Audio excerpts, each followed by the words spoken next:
The clock on the dashboard read 9:17 p.m. when the blue and red lights flashed in the rearview mirror. David Washington glanced at his speedometer. He wasn't speeding. He checked his signals. Everything was working fine.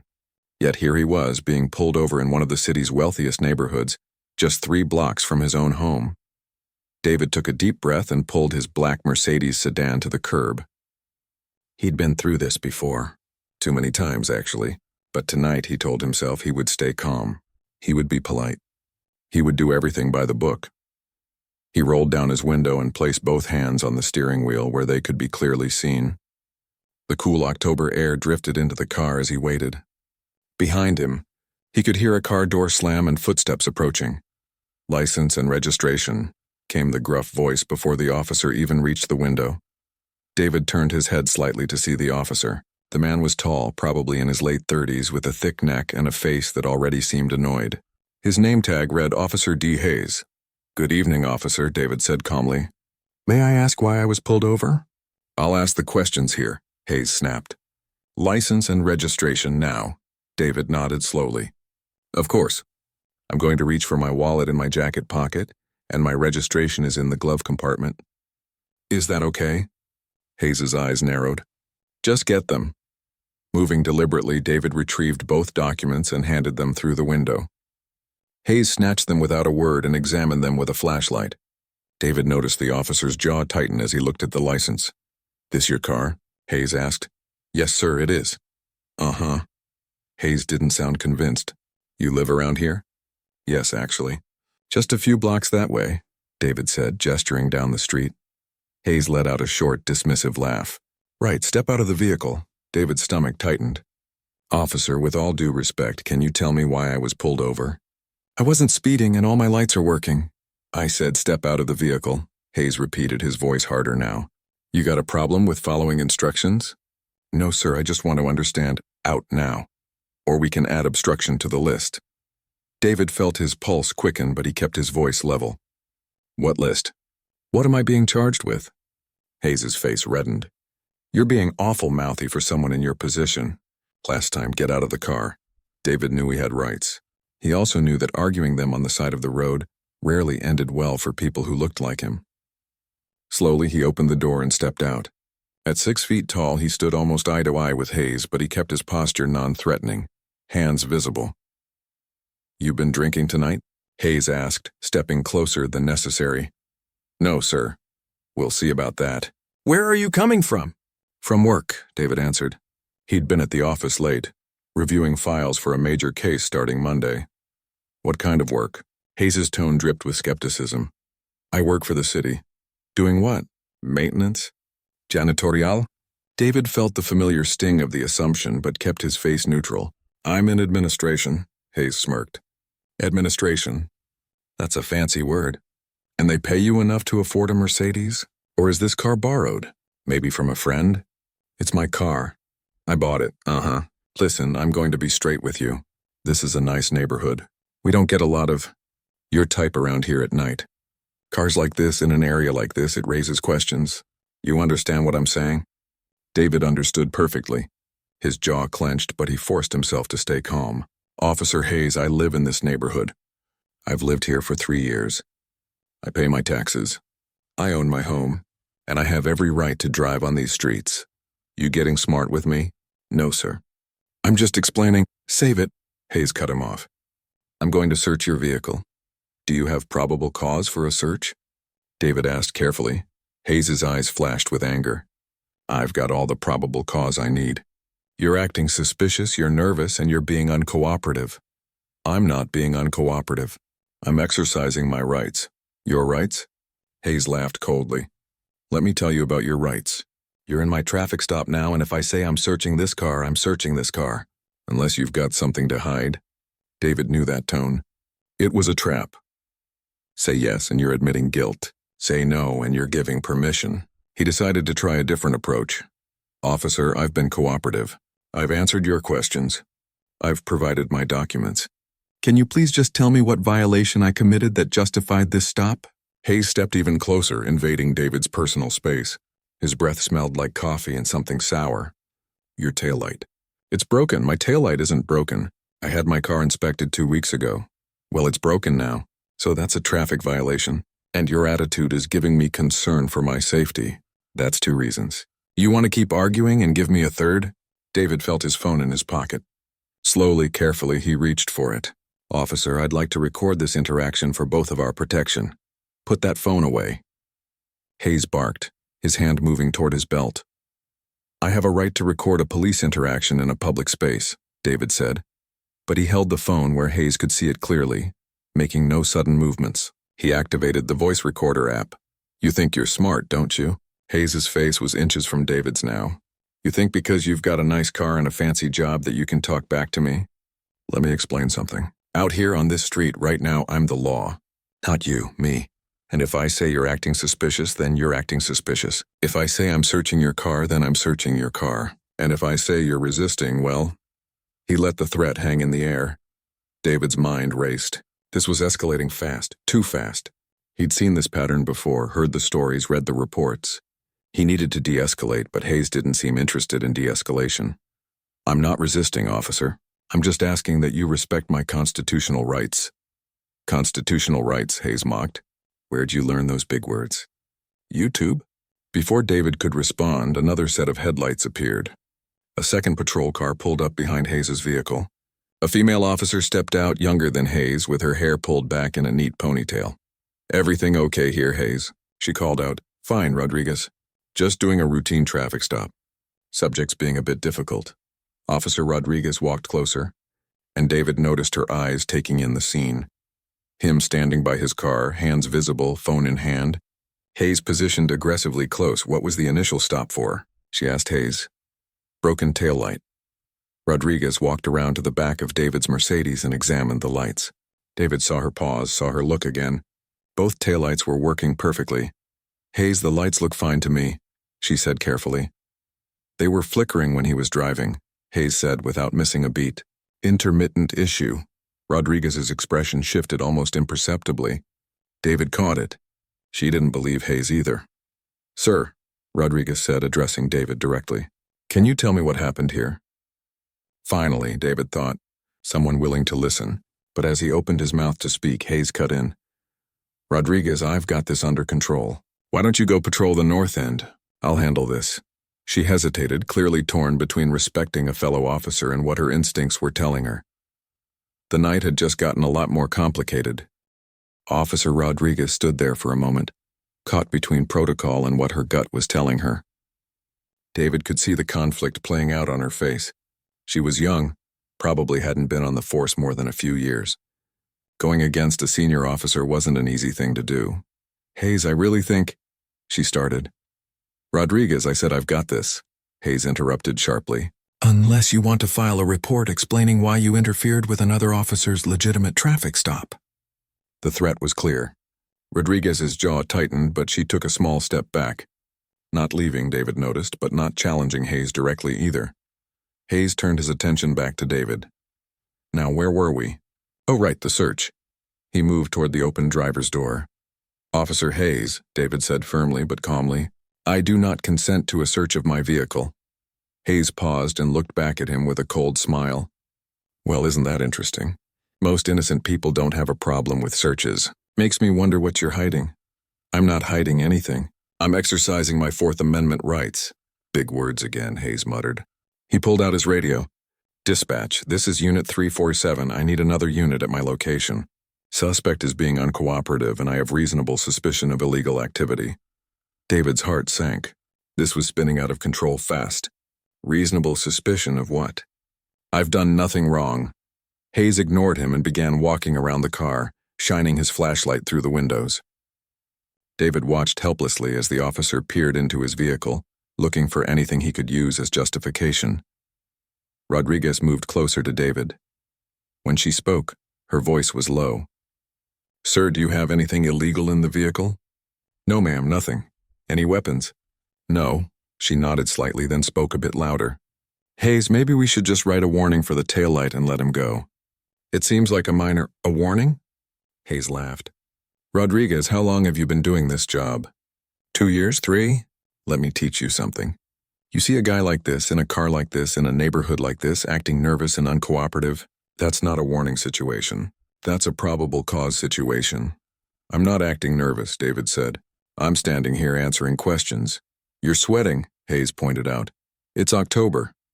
I'm wearing a jacket, and I've been standing under police lights for 15 minutes being accused of crimes I didn't commit. Of course I'm sweating. Hayes walked back toward him. See that attitude right there? That's what concerns me. You're argumentative. You're hostile. You reached for something in your pocket earlier. My phone, which I announced before I reached for it. Which could have been a weapon. I had no way of knowing. And now you're refusing a lawful search. All of this adds up to someone who's got something to hide. Another patrol car arrived and a third officer stepped out. This one was older, probably in his 50s, with gray hair and a thick mustache.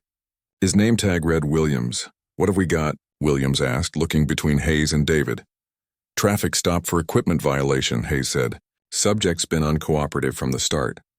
Refused consent to search. Acting suspicious, Williams looked at David, then at the Mercedes, then back at Hayes. Equipment violation? Broken taillight. Williams walked to the back of the car and examined the lights just as Rodriguez had done. He tapped one with his knuckle. Both lights were solid and bright. Hayes, these lights are fine, Williams said, his tone neutral but firm. They were flickering, Hayes insisted. Williams studied Hayes for a moment, and David could see something pass between them. Some kind of understanding or recognition. Williams had probably seen Hayes do this before. Sir, Williams said, addressing David. Can you step over here for a moment? David moved where Williams indicated, a few feet away from Hayes. Williams positioned himself between them. What's your name? Williams asked quietly. David Washington. Mr. Washington, I'm going to ask you some questions, and I need you to answer honestly. Have you been drinking tonight? No, sir. Any drugs in the vehicle? No, sir. Any weapons? No, sir, Williams nodded. And you live in this neighborhood? 3 blocks from here. I was on my way home from work. What do you do for work? David hesitated. Part of him wanted to tell them exactly who he was and watch Hayes' face change, but another part of him knew that would defeat the purpose of what he'd been doing. He'd been observing, documenting, experiencing firsthand what civilians dealt with. If he pulled rank now, this encounter would end, but he wouldn't get the full picture. I work for the city, David said simply. Williams seemed to sense there was more to the story, but he didn't push. Instead, he turned back toward Hayes. Hayes, I think we can let Mr. Washington go with a verbal warning. A warning? Hayes' voice rose. Williams, this guy's been difficult from the moment I pulled him over. He recorded me on his phone, he refused to search, and he keeps talking about his rights like he's some kind of lawyer. Knowing your rights isn't a crime, Williams said carefully. It is when you use them to hide criminal activity. Williams sighed. What criminal activity? What have you actually observed that gives you probable cause? Hayes' face flushed. I have 6 years on this force, Williams. I know suspicious behavior when I see it. And I have 23 years, Williams replied. And right now I'm not seeing it. The tension between the two officers was palpable. Rodriguez stood off to the side, watching but saying nothing. David remained quiet, letting them work it out. Hayes suddenly turned and walked toward David's car. Fine, I'm doing the search anyway. Exigent circumstances. What exigent circumstances? Williams called after him, but Hayes was already at the car, opening the driver's door wide. He began pulling things out. David's briefcase, his gym bag from the trunk, a box of files from the back seat. Everything landed on the curb with little care for how it was handled. Hayes, stop, Rodriguez said, finally finding her voice. This isn't right. Back off, rookie, Hayes snapped without looking at her. David watched his belongings being scattered across the sidewalk. Papers from his briefcase fluttered in the breeze. His workout clothes spilled from the gym bag. And then Hayes found what David had been carrying in the back seat for tomorrow's meeting. Well, Hayes said, pulling out a leather credential holder. What do we have here? He opened it under his flashlight. David could see the confusion cross Hayes' face as he looked at the official badge and identification card inside. The confusion quickly turned to suspicion. This is fake, Hayes said, holding it up. This is definitely fake. It's not fake, David said calmly. Sure it is. You bought this online, probably. Thought you could flash it around, impress people. Hayes tossed the credentials onto the pile with the rest of David's things. Williams walked over and picked up the credential holder. He examined it closely, his expression changing as he read the identification. He looked at David, then back at the ID, then at David again. "Hayes," Williams said slowly. "I really think we should—" "I'm taking him in," Hayes announced. "Possession of fraudulent government identification. That's a felony." "Hayes, wait," Williams tried again, but Hayes was already pulling out his handcuffs. "David Washington, turn around and put your hands behind your back." "This is a mistake," David said, meeting Hayes's eyes directly. "The only mistake was you thinking you could fool me with a fake badge." Hayes grabbed David's wrist. "Hayes, seriously, look at the ID again," Williams urged. I looked at it. "It's fake." "They all are." Hayes snapped one cuff on David's wrist. Rodriguez stepped forward. "Officer Hayes, I really think both of you need to step back and let me do my job," Hayes shouted. He secured the second cuff, tighter than necessary. David felt the cold metal bite into his wrists. This was really happening. He was being arrested for carrying his own legitimate credentials. The irony wasn't lost on him. Williams was on his radio, speaking quietly. David couldn't hear what he was saying, but the older officer's face looked deeply troubled.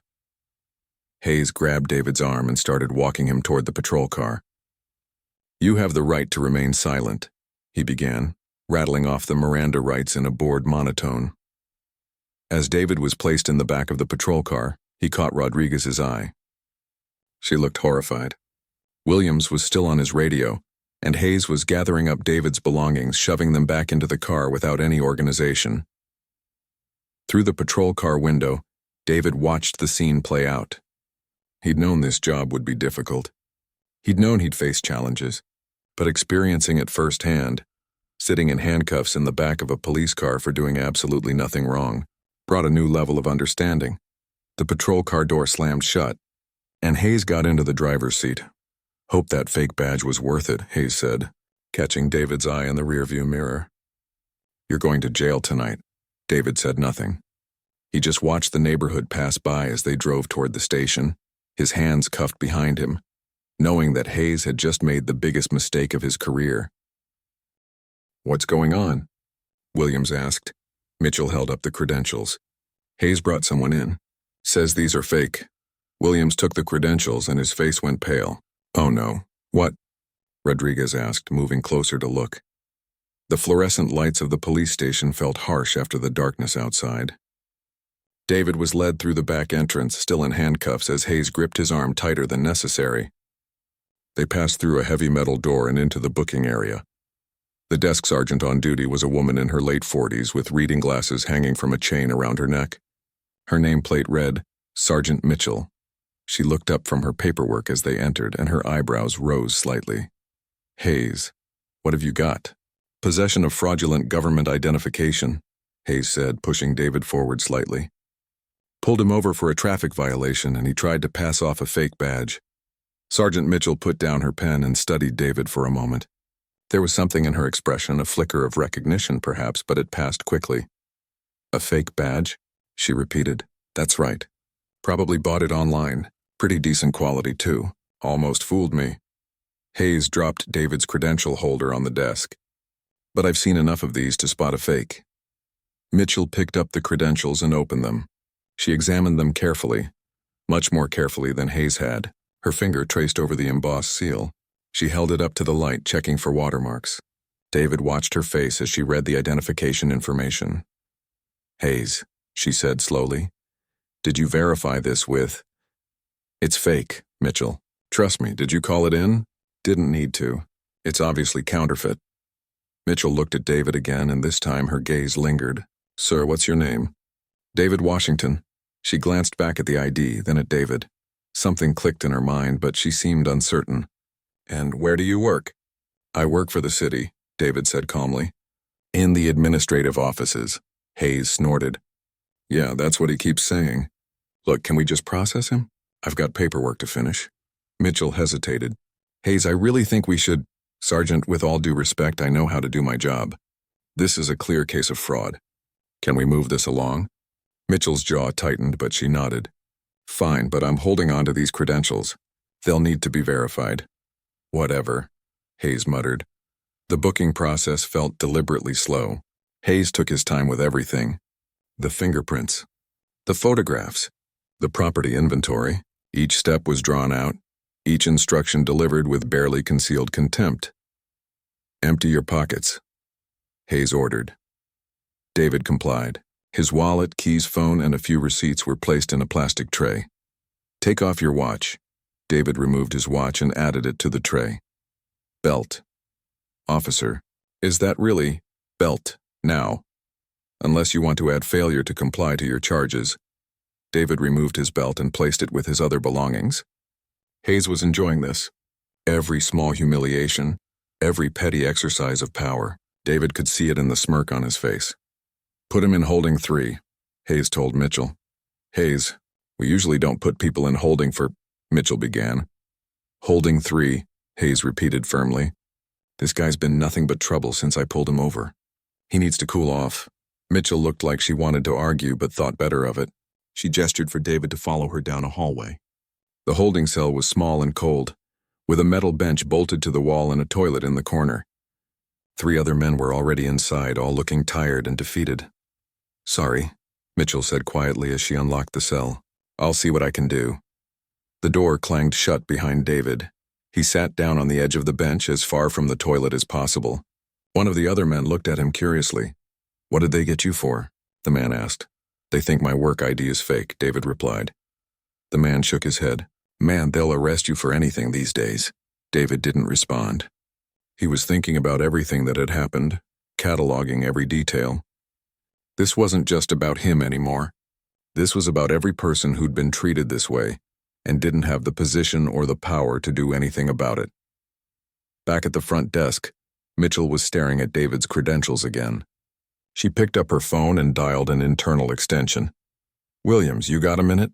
She said when someone answered. Yeah, I need you to come to booking. There's something you should see.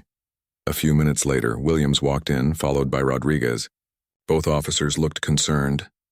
These aren't fake, Williams said quietly. These are very, very real. That's what I thought, Mitchell said. But Hayes was so sure and he's the arresting officer, so I didn't want to override him without... Where is he? Williams interrupted. Where's the person Hayes brought in? Holding 3. Williams and Rodriguez exchanged a look. Rodriguez's eyes widened as the realization hit her. No way, she whispered.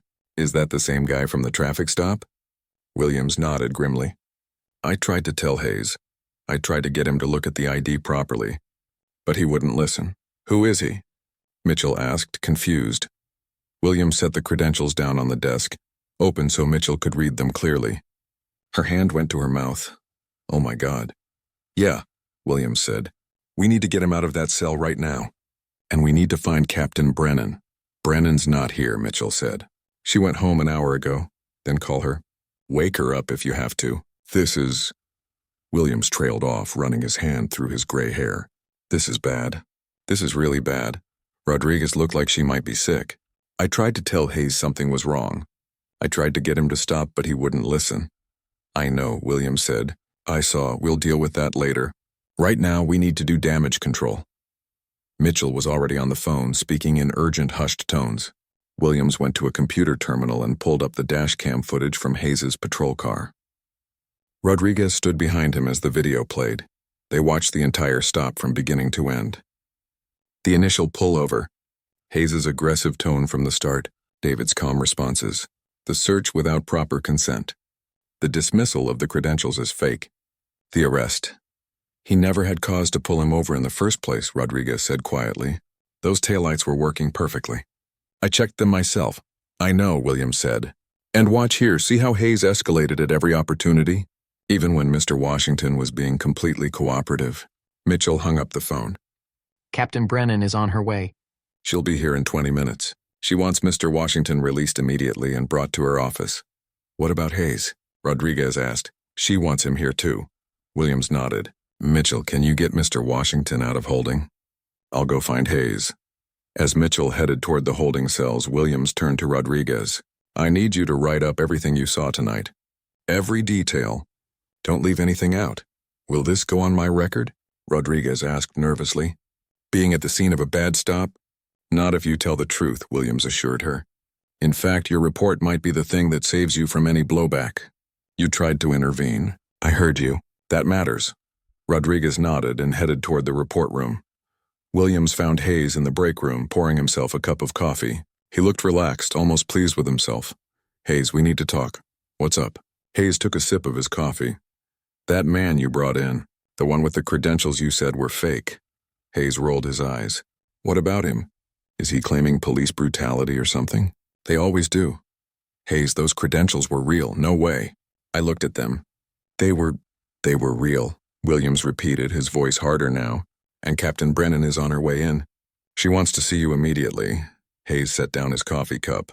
Why would the captain come in at this hour for some guy with a fake badge? Because it's not fake, and because of who that man is. Who is he? Hayes asked. But there was uncertainty creeping into his voice now. Williams just looked at him. You're about to find out. And Hayes, you might want to start thinking about calling your union rep. The color drained from Hayes's face. Wait, what? Williams, what's going on? But Williams was already walking away, leaving Hayes standing alone in the break room, his coffee growing cold, and the first real stirrings of fear beginning to settle in his gut. Down the hall, Mitchell was unlocking the holding cell. Mr. Washington? You're being released. Please come with me. David stood and followed her out. The other men in the cell watched him go, looking confused about why he was being let out so quickly. As they walked back to the booking area, Mitchell spoke quietly. Sir, I want to apologize. If I had realized sooner who you were, you have nothing to apologize for, Sergeant, David said. You were professional throughout. You tried to verify the credentials. You followed procedure. Still, this shouldn't have happened. No, David agreed. It shouldn't have. But it did, and now we're going to do something about it. They reached the booking area just as Captain Brennan strode through the front entrance. She was a tall woman with short gray hair and sharp eyes that took in everything at once. When she saw David, she stopped. Mr. Washington, she said, and her voice was tight with controlled anger. On behalf of this department, I want to apologize. We'll talk in your office, Captain, David said calmly. She nodded. Yes, sir. We will. Hayes appeared from the hallway, looking confused and worried. When he saw David standing free, talking with the captain, his confusion deepened. Captain Brennan, what's going on? Why was the suspect released? Brennan turned to look at Hayes, and her expression was ice. Officer Hayes, this is David Washington. He's the new head of internal affairs for the entire police department. And you just arrested him. The words hung in the air like a bomb. Hayes's face went from confusion to shock to absolute horror in the space of 3 seconds. His mouth opened, but no sound came out. David looked at Hayes calmly, seeing the exact moment when the reality of the situation hit him. Good evening, Officer Hayes, David said quietly. I think we need to have a very long conversation about what happened tonight. The silence in Captain Brennan's office was thick enough to cut with a knife. Hayes sat in one chair, looking like he might be sick. David sat in another, composed and calm. Williams and Rodriguez stood near the door. Brennan sat behind her desk, her fingers steepled in front of her face. Let me make sure I understand this correctly, Brennan said, her voice dangerously quiet. You pulled over the head of internal affairs for a broken taillight that wasn't actually broken. Then you escalated the situation, conducted a search without proper consent, dismissed his legitimate credentials as fake, and arrested him. Is that accurate? Hayes's mouth opened and closed. Captain, I can explain. I'm not asking you to explain. I'm asking if that's what happened. Yes or no? It's not that simple, Hayes said, his voice shaky. He was acting suspicious. He was in an expensive car in a wealthy neighborhood late at night, and when I tried to do my job, he got defensive and started recording me. He has every right to record a police interaction, Brennan said, but he was being difficult. He questioned everything I did. He wouldn't consent to a search, which made me think he had something to hide. Exercising constitutional rights isn't being difficult, David said quietly. It was the first time he'd spoken since they entered the office. And refusing consent to a search isn't probable cause. Hayes turned to look at him. You don't understand what it's like out there. I have to make split-second decisions. I have to trust my instincts. Your instincts, David repeated. Tell me, Officer Hayes, what exactly made me look suspicious? Was it the car? The neighborhood? Or was it something else? Hayes fell silent. The unspoken answer hung heavy in the room. Brennan pulled out a folder from her desk drawer. Officer Hayes, I'm going to share something with you. Mr. Washington has been in his position for 3 weeks now. During that time, he's been conducting field observations, seeing firsthand how our officers interact with the public. Hayes's face went even paler. Field observations? That's right, David said. I've been riding along, walking neighborhoods, and yes, occasionally experiencing stops as a civilian. Tonight wasn't random, Officer Hayes. I've been watching you. You set me up? Hayes's voice rose. This was a trap? No, David said firmly. This was your own behavior. I didn't make you pull me over. I didn't make you escalate the situation. I didn't make you ignore 2 other officers who tried to tell you something was wrong. You did all of that yourself. Brennan opened the folder. Officer Hayes, I have here 6 civilian complaints filed against you in the past 18 months. All of them involving traffic stops. All of them involving minority drivers. Care to explain that pattern? Hayes shifted in his seat. Those complaints were investigated and dismissed. Were they? Brennan pulled out several sheets of paper. Or were they inadequately reviewed by officers who didn't want to make waves? Let's look at them, shall we? She began reading. Complaint 1. Driver alleges you pulled him over without cause, made racially charged comments, and conducted an invasive search of his vehicle. Your report says the driver was belligerent and you felt threatened, but there's no dashcam footage because you said your camera malfunctioned that day. Hayes said nothing. Complaint 2. Driver alleges you pulled her over for a broken headlight that wasn't broken, made comments about her not belonging in the neighborhood, and implied her car might be stolen. Your report says she was acting suspicious. Again, no dashcam footage. Another malfunction. Sometimes equipment fails, Hayes muttered. 6 times? Brennan's voice was sharp. 6 times your dashcam just happened to malfunction during stops that resulted in complaints? That's not bad luck, Officer Hayes. That's a pattern. Rodriguez spoke up from near the door. Captain, if I may. I was at tonight's stop. I observed the entire interaction. Officer Hayes was aggressive from the beginning. Mr. Washington was cooperative and calm throughout. And I personally checked those taillights. They were working perfectly. Brennan nodded. Thank you, Rodriguez. Williams, you were there too? Yes, ma'am, Williams said. I arrived shortly after Rodriguez. I also checked the taillights and found no violation. I attempted to de-escalate the situation and suggested releasing Mr. Washington with a warning, but Officer Hayes insisted on the arrest. Did either of you feel the arrest was justified? Brennan asked. Both officers shook their heads. Hayes stood up suddenly. This is ridiculous. You're all turning on me because of one bad stop? I've given 6 years to this department. I've made hundreds of arrests. I've kept these streets safe. Sit down, Officer Hayes, Brennan said coldly. Hayes sat, but his jaw was clenched tight. David leaned forward slightly. Officer Hayes, I want to show you something. He pulled out his phone and opened the recording app. This is the audio from tonight's stop. I'd like everyone to hear it. He pressed play. Hayes's voice came through clearly. You're being awful mouthy for someone in your position. Then later, we don't get a lot of your type around here at night. And finally, you think because you've got a nice car and a fancy job that you can talk back to me? When the recording ended, the silence was deafening. I never said anything racist, Hayes protested. Those comments could mean anything. Could they? David asked. Then explain what you meant by my type. Explain what position you thought I was in. Explain why you assumed I didn't live in that neighborhood despite having no information about me except what you could see. Hayes had no answer. Brennan closed the folder. Officer Hayes, as of this moment, you are suspended without pay pending a full investigation. You will surrender your badge and weapon immediately. Captain, please, Hayes said, and there was real fear in his voice now. I have a mortgage. I have bills. I can't afford. You should have thought about that before you violated someone's civil rights, Brennan said. Badge and weapon, now. With shaking hands, Hayes removed his badge from his uniform and his gun from its holster. He placed them on Brennan's desk. The metallic sound they made seemed incredibly loud. You're done here for tonight, Brennan said. Go home. Don't talk to anyone about this case. Don't contact any witnesses. Don't post anything on social media. Do you understand? Hayes nodded mutely. I need to hear you say it. I understand, Hayes whispered. Good, get out of my office. Hayes stood and walked to the door. He paused, looking back at David. I was just doing my job.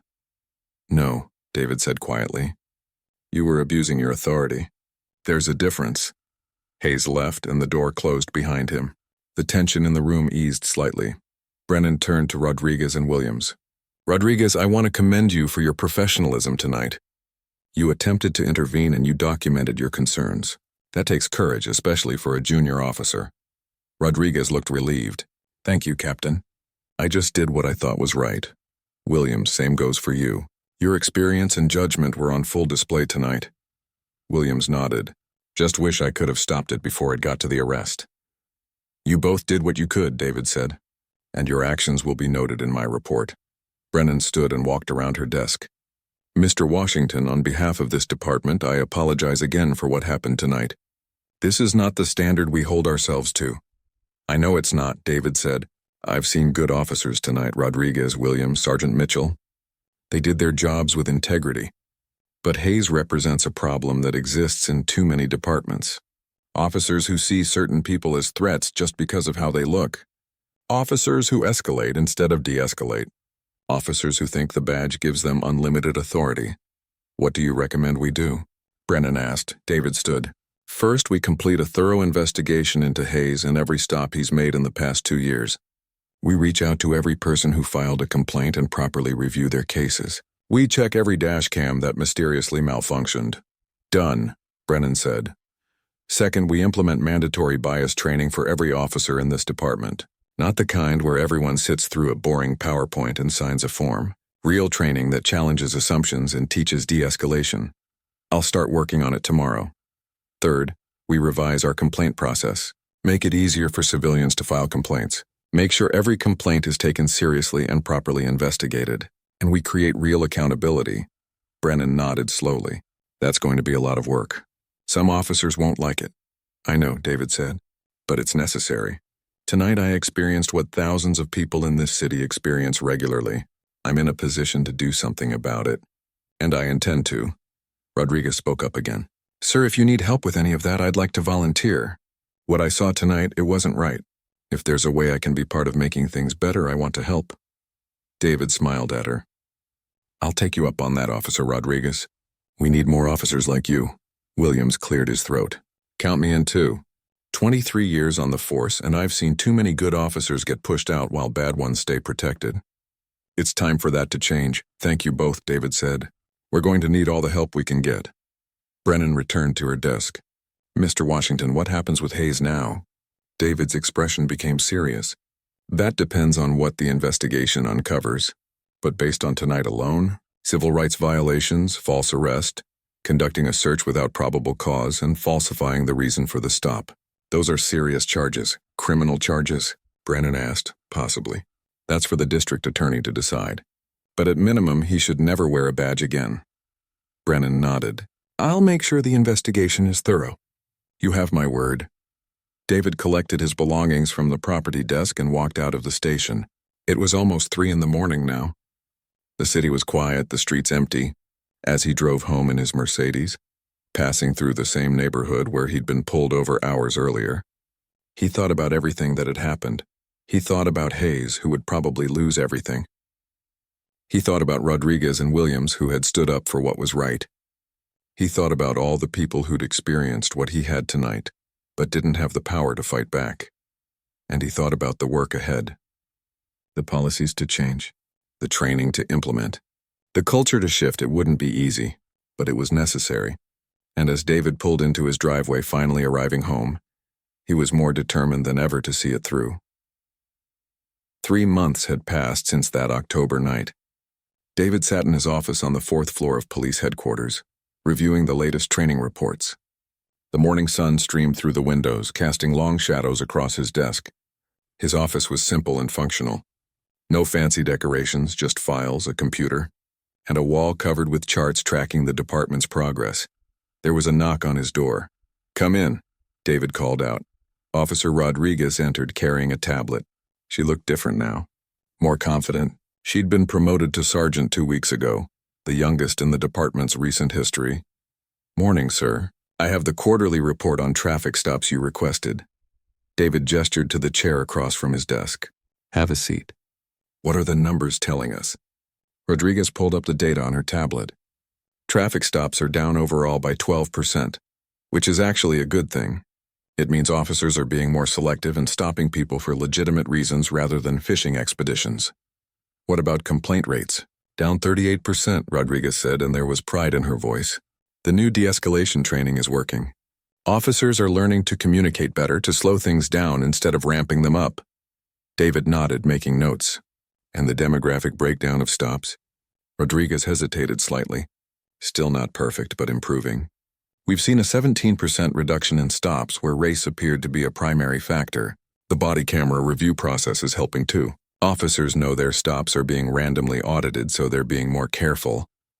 Random audits that aren't really random, David said with a slight smile. We're targeting officers with complaint histories, which is working, Rodriguez added. 3 officers have been flagged for additional training. 2 have shown significant improvement. 1 is under formal investigation. Speaking of investigations, David said, setting down his pen. Any word from the courthouse? Rodriguez's expression grew serious. Yeah, the verdict came in this morning. Hayes was found guilty on 2 counts of civil rights violations and 1 count of official misconduct. David leaned back in his chair. The trial had been difficult. Hayes's attorney had argued that he was just doing his job, that split-second decisions in the field shouldn't be second-guessed from an office. But the evidence had been overwhelming. The dash cam footage from that night, the pattern of complaints, the testimony from other officers who'd witnessed his behavior, and David's own recorded audio that captured Hayes's words so clearly. What's the sentence? David asked. 18 months in prison, 2 years probation after release. And he can never work in law enforcement again in any capacity. David was quiet for a moment. He took no pleasure in Hayes's downfall. A life had been derailed, a career destroyed. But he also thought about all the people Hayes had mistreated over the years. All the traffic stops that had been about power and prejudice rather than public safety. Sometimes consequences were necessary for justice. How's the rest of the department taking it? David asked. Rodriguez chose her words carefully. Mixed reactions. Some officers think the sentence was fair. They're glad to see accountability. Others think it was too harsh that Hayes was made an example of. There's been some grumbling. I'd be worried if there wasn't, David said. Change is uncomfortable. Accountability is uncomfortable. But discomfort isn't a reason to stop doing what's right. There was another knock on the door. Williams entered, now wearing the insignia of a lieutenant. He'd been promoted to head the new Community Relations Division, a department David had created specifically to bridge the gap between police and the neighborhoods they served. Morning, Williams said. Got a minute? Always. What's on your mind? Williams sat down next to Rodriguez. I just came from a community meeting in the West End, remember Mrs. Patterson? The woman who filed a complaint against Hayes 2 years ago that never went anywhere? David nodded. He'd personally reviewed her case and apologized to her. Her complaint had been dismissed after a cursory investigation that took less than a day. She'd been pulled over for supposedly rolling through a stop sign. Hayes had searched her car, made her stand on the sidewalk for 40 minutes and treated her like a criminal in front of her own neighborhood. She'd found nothing wrong and let her go with a warning, but the damage to her dignity had been done. She spoke at the meeting today. Williams continued, talked about how different things feel now, how she doesn't get nervous when she sees a patrol car anymore, how her teenage son can walk to the store without her worrying he'll be harassed. That's good to hear, David said. It gets better. After the meeting, 3 other people came up to me. They wanted to thank the department, said they've noticed the change. Officers talking to people instead of at them. Real conversations instead of interrogations. One guy even said his nephew is thinking about becoming a cop now because he sees it differently. Rodriguez smiled. That's what we're working toward, right? Making people see us as helpers instead of threats. Exactly, Williams said. But I also got some tough feedback. There's still a lot of distrust out there. Years of bad experiences don't disappear overnight. People want to see sustained change, not just a temporary improvement. They're right to be cautious, David said. Trust is earned slowly and lost quickly. We have to prove this isn't just a reaction to one incident. This has to be permanent. Williams pulled out a folder, which brings me to my next point. I've been working with community leaders on a proposal, a civilian review board with real authority to investigate complaints and recommend discipline, independent from the department. David took the folder and flipped through it. The proposal was thorough. representatives from different neighborhoods. A transparent process, meaningful oversight. It was exactly what was needed, and exactly what would make some officers uncomfortable. "This is good work," David said. "It's going to meet resistance." "I know," Williams replied. "But if we're serious about accountability, we can't just police ourselves. We need outside eyes, I agree. Let's present it to Captain Brennan next week. Get her support before we take it to the police commission." Williams nodded and stood to leave. "Oh, one more thing. Hayes's attorney filed an appeal this morning." David wasn't surprised. "On what grounds?" "Excessive sentence. Prejudicial evidence. The usual arguments." "It won't go anywhere," David said. "The trial was fair. The evidence was clear. But even if it does, we've already made the changes we needed to make. Hayes's case was the catalyst, but the reforms stand on their own now." After Williams left, Rodriguez remained seated. She looked like she wanted to say something but wasn't sure how to start. "What is it?" David asked gently. "Sir, can I ask you something personal?" "Go ahead." "That night when Hayes arrested you, you could have stopped it at any point. You could have told him who you were right away. Why didn't you?" David considered the question. He'd asked himself the same thing many times over the past 3 months. Because telling him who I was would have ended that particular incident, but it wouldn't have changed anything fundamental. Hayes would have backed off because I had power, not because he understood he was wrong. And the next person he pulled over, someone without power, would have faced the same treatment. But you went through all of that. The handcuffs, the cell, the humiliation. That couldn't have been easy. It wasn't, David admitted.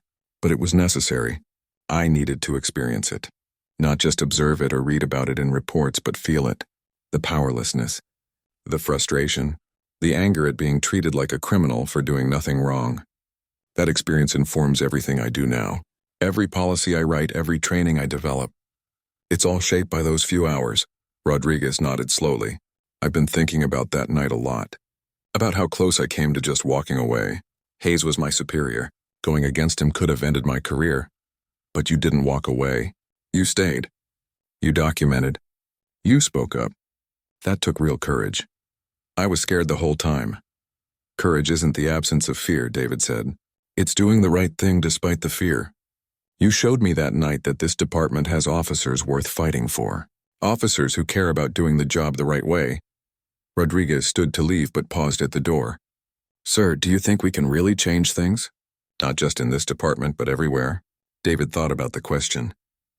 He thought about all the work still ahead, the resistance they'd face, the setbacks that would inevitably come. But he also thought about Mrs. Patterson feeling safe in her neighborhood again, about a teenager considering becoming a police officer, about Rodriguez herself, a young officer who'd chosen integrity over convenience. Yes, he said finally, I think we can. It won't happen overnight. It won't be easy. But every department that implements real reforms, every officer who chooses to do better, every community that sees positive change, they all add up. They all matter. We're not going to fix everything, but we can fix some things, and fixing some things is better than fixing nothing. Rodriguez smiled. That's a good answer, sir. After she left, David turned to look out his window. The city sprawled below him, full of people going about their lives. Some of them would interact with police today. Maybe a traffic stop, maybe a call for help, maybe just a wave as an officer walked by. And because of the work being done in this building, because of officers like Rodriguez and Williams, because of hard conversations and harder reforms, those interactions would be a little bit better, a little bit fairer, a little bit more just. David picked up his phone and looked at the recording app. He still had the audio from that October night saved. He listened to it sometimes as a reminder of why this work mattered, a reminder of what happened when authority went unchecked, and a reminder that change, real lasting change, started with people willing to stand up and say, this isn't right. He deleted the recording. He didn't need it anymore. The reforms were in place. The policies were written. The training was ongoing. The work would continue long after he moved on to whatever came next. David turned back to his desk and pulled up the next file. There was always more work to do, more complaints to review, more officers to train, more communities to rebuild trust with. But for the first time in a long time, he felt like they were actually making progress, and that was worth every difficult moment of the journey.